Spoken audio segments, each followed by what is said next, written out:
What does it cost you to see a patient? Welcome to the Business of Medicine. I'm your host, Dr. Larry Kaskel. Joining me today is Owen Dahl, president of Owen Dahl Consulting, a firm specializing in medical practice management. And Owen's here to help us to determine what exactly it does cost us to see a patient. Owen, welcome to the show. Well, thank you, Dr. Kaskel. It's nice to be with you. I know you've written about this, and there's a chapter in the book that you've written, and it starts with a question that you like to ask practice administrators and physicians. You say, how much does it cost for you to see a patient? And they usually say to you, I have no clue, or $55. That's exactly correct. And the reason that this is, I think, a very valid question is that what is the basic unit of service that we offer to our patients? It's the visit. And in most cases, it's the visit. Some people say, well, it's the surgery. Some people say, well, it's the x-ray or whatever it happens to be. But in principle, what we're looking at is what is our basic unit of service that we offer to our patients, which is a visit to our practice. Right. My number one product is an E&M 99213. Right. And so I don't even know what I get paid for that because every insurance pays me something different. It's a very strange business we're in where we don't even know what we're getting paid and we can't even control it. Well, the sad part about that is it's true, but the sad part of it is that we ought to know. We ought to know not only what we're getting paid, but we ought to know what that 99213 costs us to deliver it to those patients that are there, because we may have a contract that doesn't pay us enough to make any money on it. Mm-hmm. We may actually lose money on a 99213, or we might make 20 or 30% on the 99213, depending on what our costs are. Well, let's assume for the sake of this interview that I get $62 on average for all my 99213s. And so in my mind, I think, okay, I'm getting $62, and I times that times 4, so that's $248 an hour, and then I subtract out some of my staff, and I subtract out some rent, and I have no idea what the actual profit is, if any. So how many ledgers and spreadsheets do I have to create? Because I have no idea how to work Excel. Well, first comment is you're thinking well. And if we can start to get the physicians to think in terms of the $248 and then I have these costs associated with that service that I provide, we're really beginning the process. But very simply, I would assume that at the end of the month you receive an income and expense statement from your accountant or from your practice manager. And the simple way to understand this process is to then ask the second question is how many patients did I see this past month? So if we saw 100 patients, or if you saw 100 patients and you had, $10,000 for your costs for that operation for that month, your cost per visit would be $100, so you would actually be losing $42 or $48 on every visit that you, or $38 on every visit that you had. Not good. Yeah, that's not good, okay? So, but if we had that 100 visits and it was $5,000 a month for your expenses, then our cost would be $50 and we'd be making $12 then for every visit. And this is a generic sort of global look at it, because people can then argue, well, I see new patients and that takes me longer, and I see some 99214s, sure, and I do some other things and so on. And that's all true. But until you understand the principle behind this and begin to know that number, you really are operating in the dark. Well, you get into it and you talk about fixed costs and variable costs and direct costs, and my head starts to spin. Well, that's true, but let's make it real basic here. A fixed cost is rent or malpractice. And so I know that every month I'm going to pay a certain amount of money for rent, whether I see one patient or 200. So I'm not going to worry about that today because I can't do anything to renegotiate my lease until the end of the year. But on the other hand, I have variable costs, which are those costs that vary directly with the number of patients that I see. So that would be a supply. And then I have a couple of other terms. One is a direct cost, and a direct cost is that cost that's associated with providing the service to the patient. So that's you. I hesitate to say this, but you should consider yourself a cost. And the reason you do that is because you want to make a certain amount of money. You want to be paid as a producer a certain amount of money for every visit that you have. And a medical assistant is a direct cost. But then there's indirect costs, which would be, say, your billing staff. You can't operate without those employees, but by the same token, they're not directly related to what you offer to your practice or to your patients. So when we identify this, the question of cost goes then broadly into those four terms or those four concepts Then the logical question to me is, what can I do to control my costs and where should I go? Right, exactly. So if you look at a pie chart of cost categories, is there a guideline that I should have a certain amount of direct, a certain amount of indirect, a certain amount of fixed, or is there no way of coming up with absolutes? The rules of thumb don't necessarily fit with that. They fit more with 20 to 25% of your revenue should be included as payroll. But I think it's very important for you in your practice to take a look at that and say, okay, my benchmarking is what I spent last year and what my fixed costs were and what my variable and my direct and indirect and that sort of thing were for my practice, because that's your benchmark. Then what can you do to improve that? Because one of the premises that I have is that we are entering an era, if we're not already there, that our revenue is fixed. Right. Okay? So since our revenue is fixed, how are we going to make more profit? And what are we going to do? We're going to have to become more efficient. We're going to have to understand these kinds of things to be able to manage our practices more effectively. Or just take a job and let someone else deal with it as an employed physician. Employed physician at a hospital or something like that, which I don't recommend, but, that's an option. Right, but it is a strange business where our revenues are fixed and our costs go up each year. Our employees expect or demand a cost of living, and they don't know that we don't get paid any more money each year. The doctor only gets what's left at the end of the day, the crumbs. That's very true. And it's hard to educate them of that, and it's also hard to, I can't really make them feel or pity me too bad because I still am making more money than them. So there's some guilt there too. Well, go back to the concept of the fact that you are a business. Right. And as a business owner, you're the one that's taking the risk.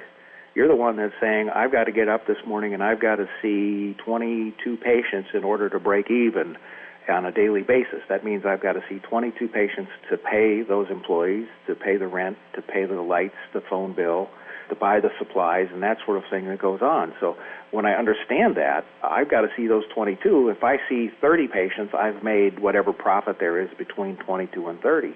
And that's all you get. So you took the risk to create that model, and you deserve the reward for that. Well, thank you. I'd like to bring you in just to say that to everybody. If you've just tuned in, you're listening to The Business of Medicine on ReachMD, the channel for medical professionals. I'm Dr. Larry Kaskel, your host, and I'm talking with Owen Dahl, the president of Owen Dahl Consulting. And we're talking about how much it really costs to see a patient and if there's any profit in there. Owen, what's a normal benchmark for how much of your visit should go towards rent, for example? Well, if we look at the sequence, your most expensive line item is going to be payroll. Okay. But that includes me also. That includes you. Right. Or if you took you out and we were just looking at the payroll costs for your support staff, it would probably be 20 to 25% of your revenue. Mm-hmm. You might add another 30% for that if you want a 30% return. Now, if I were looking at rent, that will vary based on specialty, but assuming a primary care environment where you're spending a lot more time in the office than, say, you are as a general surgeon, you're going to have a higher percentage, and you might have 6 to 8% of your revenue tied up in your what I would call occupancy costs. How about telephones? Just out of curiosity, how much should I be spending on telephone as a percentage of what I bring in each year? You probably are spending in 1 to 2, maybe 3%. But remember, in telephone costs, one of the issues that we have is hidden in that is marketing.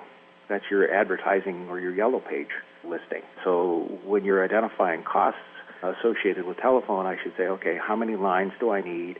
What are my long-distance costs? And then you have to ask yourself, what are my marketing costs? Because what does it cost me? Do I get any patients from the yellow pages? And if I don't, maybe I can reduce the cost by $100 a month by not putting in a yellow page. Yeah, I don't think yellow pages work very well for primary care internal medicine docs, but that's my personal opinion. I believe you're right. But remember, that's a hidden cost on your telephone bill that you need to be aware of. So they can just bury it in there and I don't even know. You don't even pay attention to it. Right. And that's the component kind of thing that we need to spend more time thinking about. But now, again, though, that's when we talk about fixed costs, your marketing costs on your telephone is probably going to be fixed costs because once a year, somebody's going to call you up and say, are you ready to renew your ad in the yellow pages? And, they catch you in between patients and ask you the question, mm-hmm. and you say, yeah, whatever, right. and go on and see patients, not realizing that that's $100 or $200 a month that may or may not be something of value for you to say, I'm going to take that $200 or $100 a month. I'm going to take that home, or I'm going to meet that employee demand for a 3% raise, and be a better use of your money. Oh, and let's leave the academic world and go into a real live situation where you've gone into a practice and you have actually done the calculations for the doctor and found out that he is in fact losing money on each visit. What were you able to recommend to the physician to where were you able to cut corners and show him and teach him what to do? Let's see, how many hours do we have to talk about this? Basically, what I did is I took a look at payroll because that's the largest number first. That's the biggest way that I could have an impact on the practice. And in the case that we're talking about, as a rule of thumb, I would want 3.5 full-time equivalent employees per primary care physician. One case that I had, it was 4.25. And so I took a look at it, and it was fairly obvious that we had an issue with staffing and that there were a lot of inefficiencies and waste, so we were able to make some cuts there. But then very simple things, because, once you make that's an obvious kind of scenario to look at. Then I opened up a closet in the back of the office and found that they had more supplies stuffed in that closet than you could imagine. And so the question was, do we need this kind of inventory? Mm-hmm. And so once we delved into it and took a look at it, sure enough, the office manager had, gotten us this special for buying a bunch of pencils and pens from somebody that had the practice name on it, and they got a free TV that they took home as a bonus for buying this large number of pencils that was sitting there. So you have to drill down into those kinds of aspects of what you're looking at and say, well, here's $100, here's $200, here's $5,000. And when you start to add that up, you can find that there's an awful lot of waste that goes. Back to the employee scenario is that the 4.25 in this case was more than we needed. In other cases, it's not, but a statistic that I think is very important is that 25% of the time that's involved in an employee-producing activity for you is actually wasted time. So I would go back to one of the other concepts that we've talked about in the past, and that is Six Sigma, and say, what can we do to improve our practice to gain some efficiencies? I may have the right number of employees, I just may have them doing the wrong thing. So I could actually increase the number of visits that I have by 1 or 2 per day, which means that I could justify that number of employees and still come out in a positive vein in the bottom line at the end of the month. Have you ever gone into a practice and done your analysis and said to the physician, you know what, you're doing great, I have no recommendations? No. Okay. Never have. But, you do go into some practices and they will say, look, I just want you to take a look at it. And frankly, you go in and they're doing things pretty well. Mm-hmm. There's always something that you can do to fix.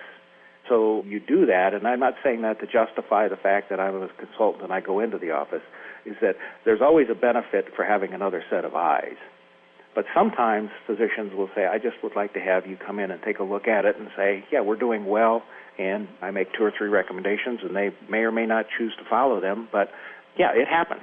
Okay. It's rare, but it happens. Rare, but it happens because every one of us, including myself, could be more efficient. So what I'm hearing as the take-home is that if I just saw one more patient a day and didn't even do this whole cost analysis, it would be of benefit to the practice because it would probably end up paying for someone's salary.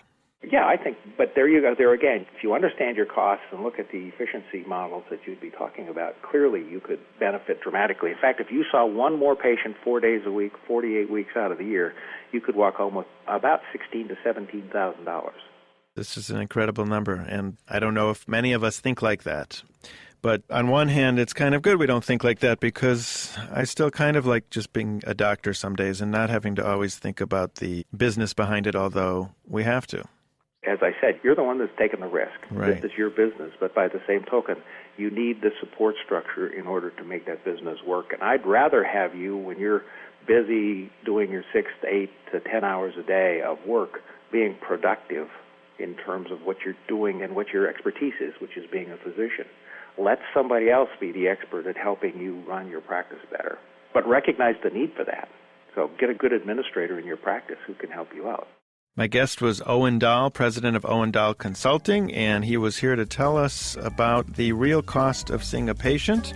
I'm Dr. Larry Kaskel, and you've been listening to The Business of Medicine on ReachMD, the channel for medical professionals.